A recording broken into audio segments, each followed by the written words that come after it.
बहाना, दरअसल बहाना जो है ना, बहाना शब्द से मुझे बड़ी चिढ़ होती है, जब कोई बहाना बनाता है तो। लेकिन यही बहाना जब फसाना बन जाता है ना, तो लोग बड़ा गौर करते हैं इस पे। दरअसल मैं शेयर बाज़ार की बात कर रहा हूँ। कई बार लगता है कि शेयर बाज़ार बहाना ढूँढता है ऊपर जाने के लिए, तो कई बार ऐसा लगता है शेयर बाज़ार बहाना ढूँढ रहा होता है नीचे जाने के लिए, और इन दोनों इस बहाने की कमी होती नहीं है।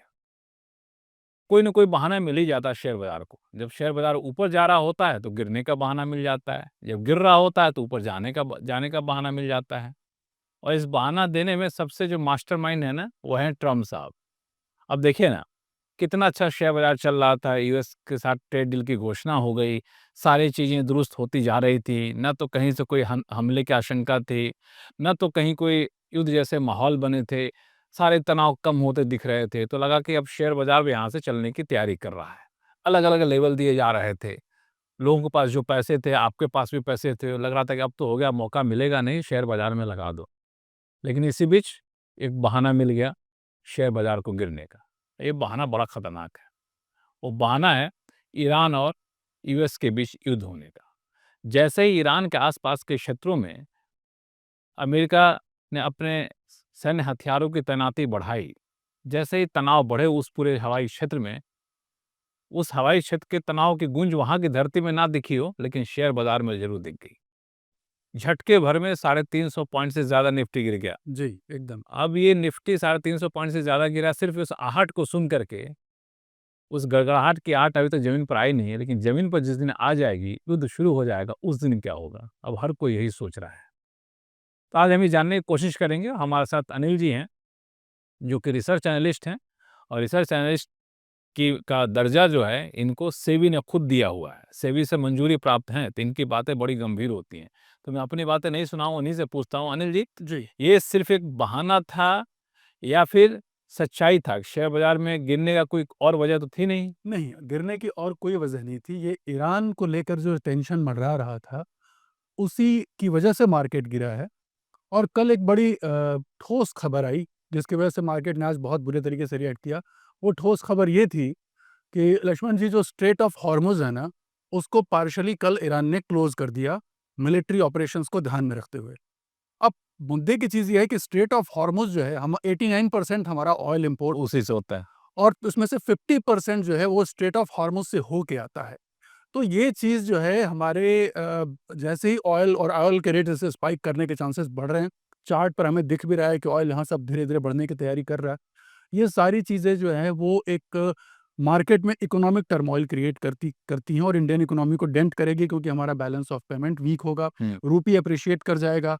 तो ये सारी चीज़ें जो है अफ़ेक्ट करने की, इनकी आहट को देख कर के जो ट्रेडर होते हैं ना, जो बड़े निवेशक होते हैं, जो स्पेशली जो एफआईआईज़ होते हैं, वो तुरंत बेचना शुरू ये कर ट्रेडर होते बड़े डरपोक हैं ना? बहुत ज़्यादा डरपोक होते हैं।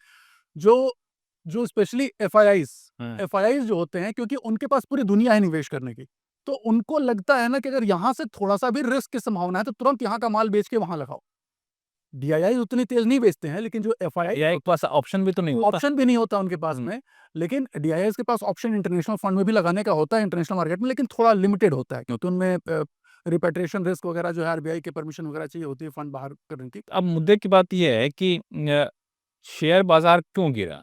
क्यों इसलिए गिरा कि कच्चे तेल की सप्लाई रोक कम हो जाएगी, कच्चे तेल की कीमतें बढ़नी शुरू हो गई, जी। $70 के पार हो चुका है, या फिर इसलिए गिरा कि अमेरिका ईरान में युद्ध होगा तो हालात बड़े दूर तक जाएँगे? नहीं, एकदम देखिए, स्टॉक मार्केट तो एक तरीके का सूचकांक है, मतलब एक इंडेक्स है, थर्मामीटर जैसे बुखार हम नापते हैं ना, हुँ। तो बुखार वो टेम्परेचर बताता है, तो टेम्परेचर का मतलब है कि वो बॉडी के जो अंदर कुछ ऐसा चल रहा है जिसकी वजह से टेम्परेचर बढ़ा हुआ है। हुँ। ठीक इसी तरह से स्टॉक मार्केट ये इसी मतलब थर्मामीटर का ही काम करता है।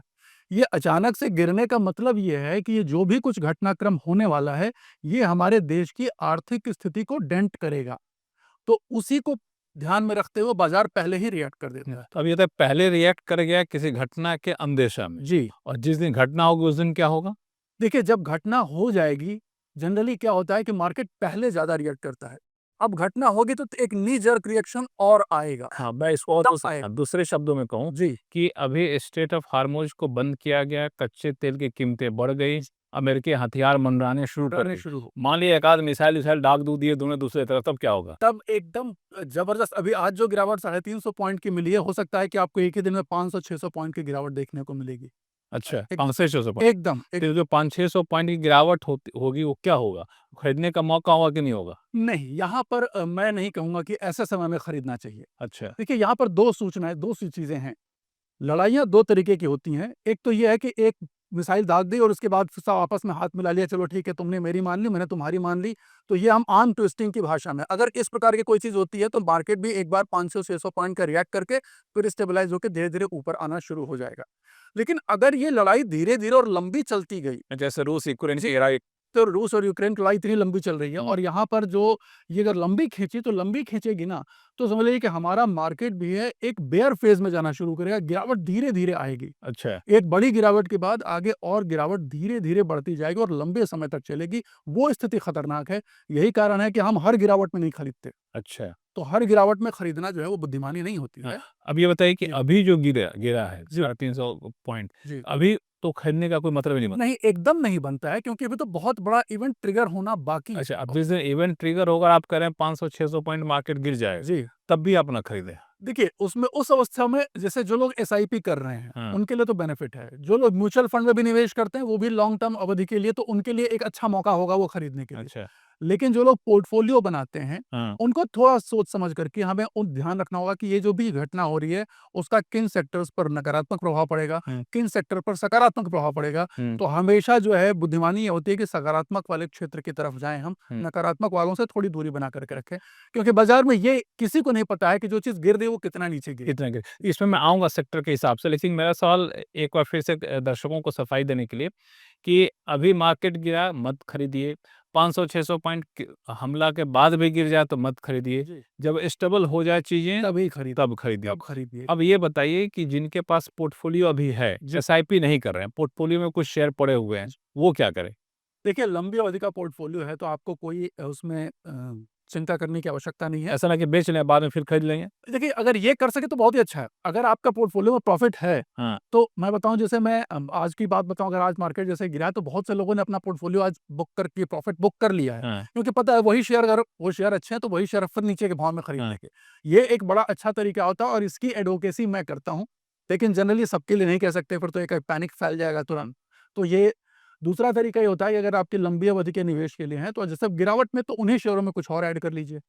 तो उससे भी आपके पोर्टफोलियो की जो एवरेज कॉस्ट है वो कम हो नहीं, जाएगी। लेकिन जब आप बेच रहे होते हैं इस आशंका में कि गिरेगा और गिरेगा, हम बाद में खरीद लेंगे, तो ये भी तो देखना होगा। अभी जो आप प्रॉफ़िट बुकिंग कर रहे हैं, जी। 20% का आपको एसटीटी देना पड़ेगा। नहीं, 20% sorry, short term capital return. Short term capital gain, देखिए, हर किसी का 20% का ज़रूरी नहीं कि इसी साल का हो।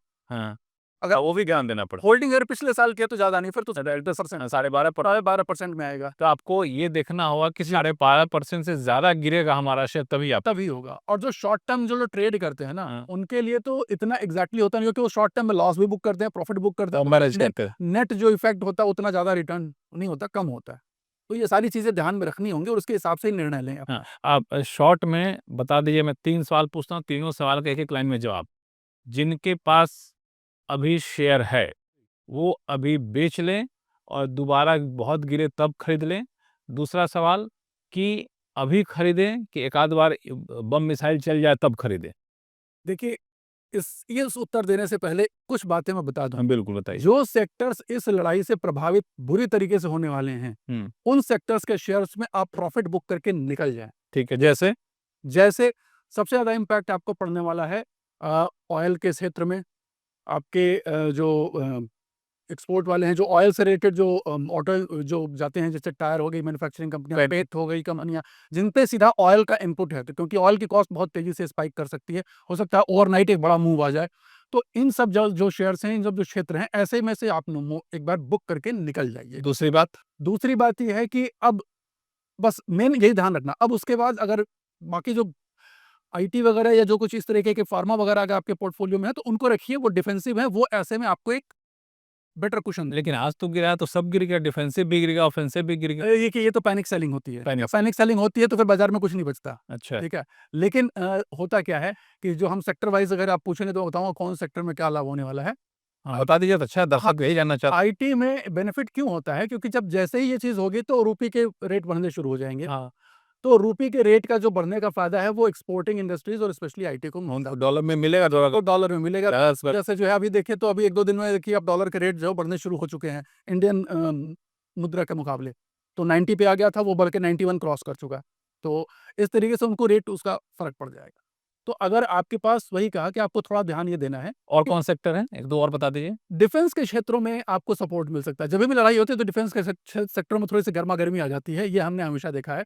तो जाहिर सी लड़ाई में हमारे कंपनियों को लेना-देना नहीं होता भी नहीं होता फिर भी शादी अब्दुल्ला देख वाला एक सेंटिमेंटल फ़र्क आ जाता है कि शायद हो सकता है कि इसमें और भी चीज़ हो ना, एक्सपोर्ट हो सकता है कि भाई हमें ऑर्डर मिल जाए कोई कि भाई हमें ये इक्विपमेंट प्रोवाइड कर दीजिए, डिफेंस का ये सामान चाहिए, आप ये सामान हमें भेज दीजिए। आस-पास से और वहाँ के डर को देख के हम लोग भी कुछ उत्पादन बढ़ाना चाहते उत्पादन बढ़ा जैसे हैं। बढ़ा दें और आस-पास के देश भी साथ खरीदना शुरू कर दें कुछ हमसे, तो कुछ ऐसा चलता है, जिसको लेके सेंटिमेंट एक पॉजिटिव हो जाता है। तो आईटी डिफेंस इसमें मौका तलाशें। आईटी डिफेंस से मौका तलाशें और फिर एक चीज़ में मौका ज़रूर लें, तलाशने की ज़रूरत नहीं है, उसे मौका आपको दिख रहा है, जिसकी बात हमने कई बार की है, वो है सोना। सोना, तो सोना। बाजार अगर गिर रहा है तो आप अपना पोर्टफोलियो जो है गोल्ड वो उधर वाला बेचें और उसको सोने में लगा के बैठ जाएं, आपको डबल फायदा हाँ, होगा। तो उस पैसे को निकाल के इधर-उधर खर्च-वर्च ना करें, पूरी खर्चे सोना में लगा एकदम सोने का ईटीएफ ले लें और निश्चिंत होके बैठ जाएं। बैठ जाएँ तो ये है। तो अब ले-दे के बात यहाँ तक स हो गई। अब मुझे एक चीज़ समझाएँ दर्शकों को, जी। हमारे बाज़ार में कोई स्ट्रक्चरल चिंता नहीं है ना? नहीं, स्ट्रक्चरल चिंता नहीं है, ये एक सेंटिमेंट है। वॉर कहीं भी होता है तो पूरी दुनिया में एक पैनिक थोड़े समय के लिए आता है।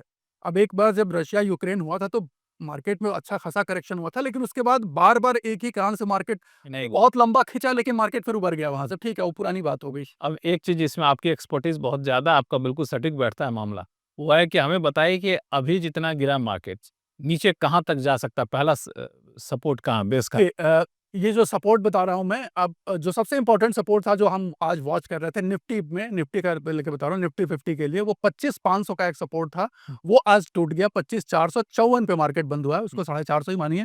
अब इसके नीचे जो है सीधा दिख रहा है कि आने वाले समय में 25,000 एक बड़ा सपोर्ट है, उसके बीच में चांसेस कम है। अगर टेंशन बना रहा तो सीधा मार्केट 25,000 तक, तो यहाँ से 500 अंकों की गिरावट एक स्ट्रेट से 25 है। जा सकती है। हमने एक बार पहले भी बात किया था, तभी भी मैंने बोला था कि जो है लगभग अगर 500 टूटता है तो सीधे 500 में गिरावट आई थी और तब आई भी थी अगले दिन। तो पहला चीज़ है सबसे बड़ा स्टॉप। 25,000 सबसे बड़ा है। अगर लड़ाई वाक़ई हो जाती है, अगर लंबी खींचिए। हर मिसाइल फायर ही हो गई, रूस वो है सदैनाथ हो। हाँ, तो फिर ये 25,000 तोड़ करके ये 24,800 तक भी जा सकता है, अच्छा। एकदम। चलिए तो 24,800 तक ना जाए यही कामना करेंगे जी। कि लोगों ने बड़ी मेहनत से पैसा लगाया है वहाँ पे। हाँ, लोगों को सलाह तो देखिए हम देखिए होता क्या रहा है, कई बार तो मुझे लग रहा है कि ट्रम्प जी जो है ना, जो हम लोग यहाँ बैठ कर के बात की है जो सोने के बारे में कि सोना 2030 में 5 लाख और 2006 के अंत में 2 लाख क्रॉस करने वाली, ये बात हमने की थी इसी जगह बैठ के। तो मुझको लगता है कि वो जो है हमारी इस भविष्यवाणी को सत्य करने के पीछे पड़े हुए कि जो है हम इतने लड़ाइयाँ करेंगे, इतनी लड़ाइयाँ करेंगे कि सोना आसमान छू जाए। सोना आसमान छू जाए। तो चलिए भविष्यवाणी सत्य ना हो, हम ये भी कामना करेंगे क्योंकि बहुत लोग इससे सोना ज़्यादा पैसा लोगों ने शेयर बाज़ार में लगा रखा है। वेब से अब तो बदल रहा है। अब बदल गई। पिछला जो एसआईपी का ये ईटीएफ का डेटा आया है, उसमें लोगों ने स्टॉक मार्केट से ज़्यादा पैसा सोने में लगा लेकिन सोने में लगाया है डर के मारे। जी, एक शेयर बाज़ार में लगाते हैं खुशी के मारे। खुशी वाला आमदनी ज़्यादा अच्छा होता है, डर वाला आमदनी जो है वो थोड़ा-सा मामला लेकिन गड़बड़। एक खुशी की बात मैं ये कहूँगा लक्ष्मण जी कि हमारे यहाँ की पब्लिक जो है रिटेल अब इतने इंटेलिजेंट हो चुके हैं, इसको कहते हैं ना स्मार्ट हो चुके हैं इन्वेस्टमेंट के मामले में, कि अब वो मार्केट को हेज करना सीख गए हैं कि अगर एक तरफ मार्केट गिर रहा है तो वहाँ से पैसा निकाल के दूसरी तरफ डालिए। इसको हेजिंग का जो कॉन्सेप्ट जो पहले पोर्टफोलियो मैनेजर यूज़ किया करते थे, तब रिटेल पब्लिक भी इतनी समझदार हो गई है। तो चलिए ये खुशी की बात। हाँ, तो इस पूरे घबराहट में जो गिरावट है, उस गिरावट से आपको घबराना नहीं है, समझदारी से काम लेना है और अनिल जी बता दिए समझदारी से कहाँ काम लेंगे, तो कहाँ आपको पैसा बनेगा। तो टेंशन बिल्कुल नहीं है, हम लोग ऐसे ही समय-समय पर अनिल जी आपको बताते रहेंगे टिप्स।